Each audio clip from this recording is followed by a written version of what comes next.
All right, hello, Math 30-1ers. Welcome to my TED Talk. Just kidding. While you're listening to this, I am sitting at the airport waiting to board a plane. So I'm going to Vegas. But I wanted you guys to have one last review. So I'm going to go through a few questions here. What I encourage you to do as a class is to listen to the question, pause the video, and try to solve it yourselves, and then press play when you're ready to see me work through it. I think it'd be a good way to review. But I just wanted to touch on a few things and make sure we had a good understanding of what's going on before your exam. You can also rewatch this at home, just making sure we've kind of covered all of our basics here. So the first question I picked was that if you have that y equals f of x, and this function, we don't know what it is, but it has a domain where x has to be greater than or equal to negative 12, and then x can be an element of the reals. And it has a range where y has to be less than or equal to 9. Other than that, it's an element of the reals. I feel like at this point, I should probably be saying something like, AJ, Joe, Cornell, stop talking, pay attention. So this is what we got. F of x now becomes this function. What I would like you guys to do to start is, can you describe what transformations have happened for y equals f of x to now become this? And then, once you've got that down, can you provide a mapping rule? So remember, mapping is where you write what your new coordinates would be, what happens to every x and y point, and then what would be the new domain and range. So looking at this again, what are the transformations? How would you map it? What's the new domain and range? So if you want to, feel free to pause it here and try to solve it as a group. If not, I'm just going to start solving this for you.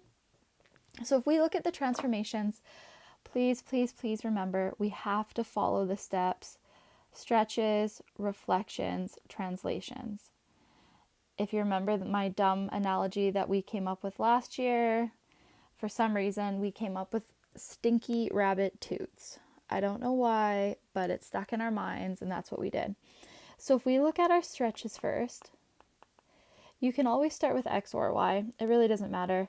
If we do a horizontal stretch first, we are looking at this number. And so this number here connected to our x is a 3. So we have a horizontal stretch, and it's by a factor. I'm just going to shorten this here. By a factor of 1/3. So you have to remember, x is being replaced with 3x, but it's being stretched by a factor of a third.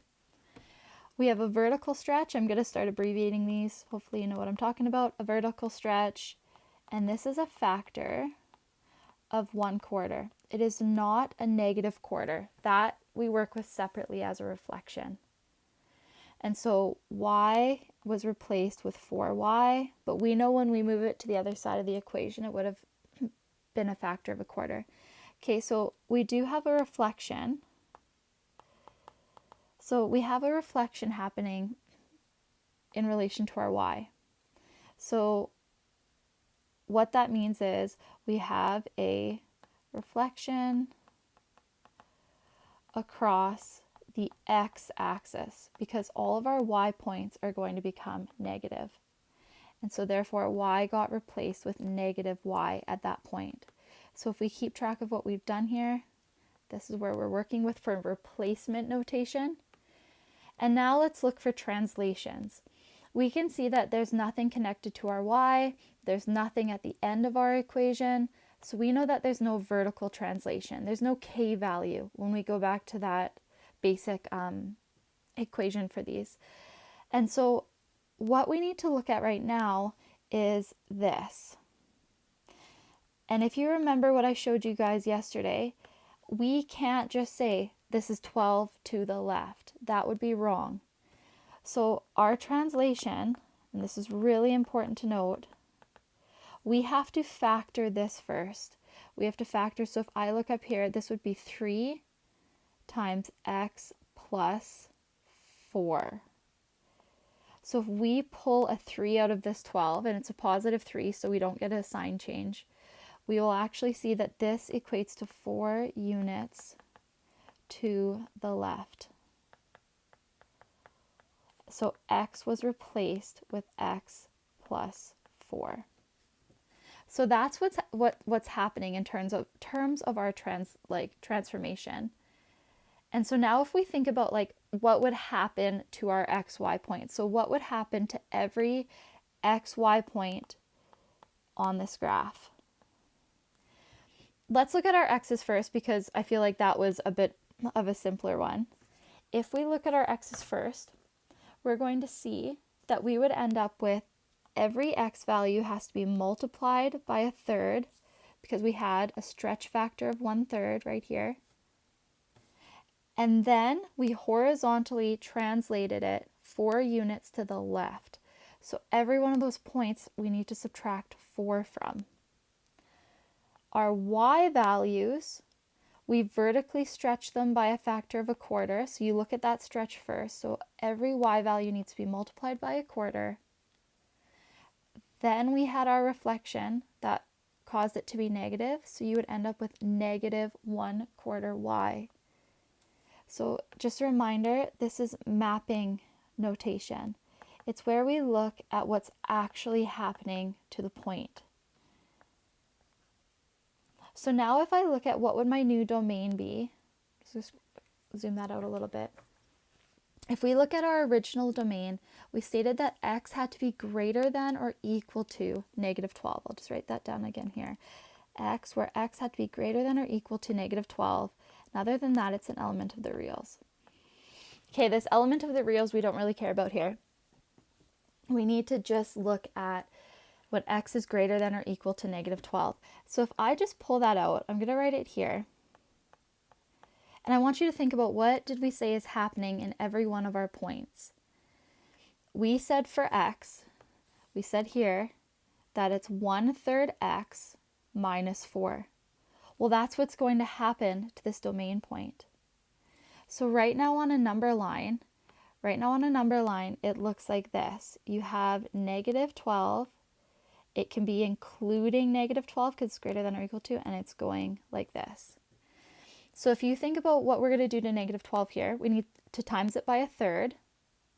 Okay, so now we're going to jump, and we're actually going to be looking at negative 4. But then we're going to go 4 to the left. So like 1, 2, 3, 4, running out of room here. That would take us to negative 8. So we actually need to apply that transformation to our domain. So our new domain here would be, here's my new one, x.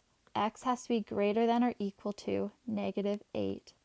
Other than that, it can be an element of the reals. If I consider my original domain, range, it was that y had to be less than or equal to 9. This is really important to pay attention here because I have a feeling we might have forgotten this rule from grade 9. Y had to be greater than or equal to, let me just check, that was it negative, no, positive, or, whoa, I have that totally backwards. Less than or equal to positive 9, y is an element of the reals. So what did we do to our y's? We stretched it by 1/4. So if we're starting here, I don't know why that did that, sorry. So we're looking at 9. We originally had it that it had to be less than or equal to. Okay, if I do that stretch of 1/4 first, that would drop me down to what? 2.25. Okay, it could be equal to or less than 2.25. But what else do we have to do to this? So we need to times both sides. If you want to see what I'm doing here, we times both sides by 1/4. Okay, because we replaced it. Ooh, kind of. Not really. Don't think about it like that because the y would be 1/4, yes. But I just want to look mainly at this number.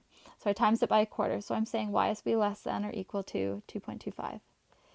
This is where I think we maybe forgot a rule. Maybe not. When I put in that reflection, so essentially I now have to times this by -1, what happens to this sign?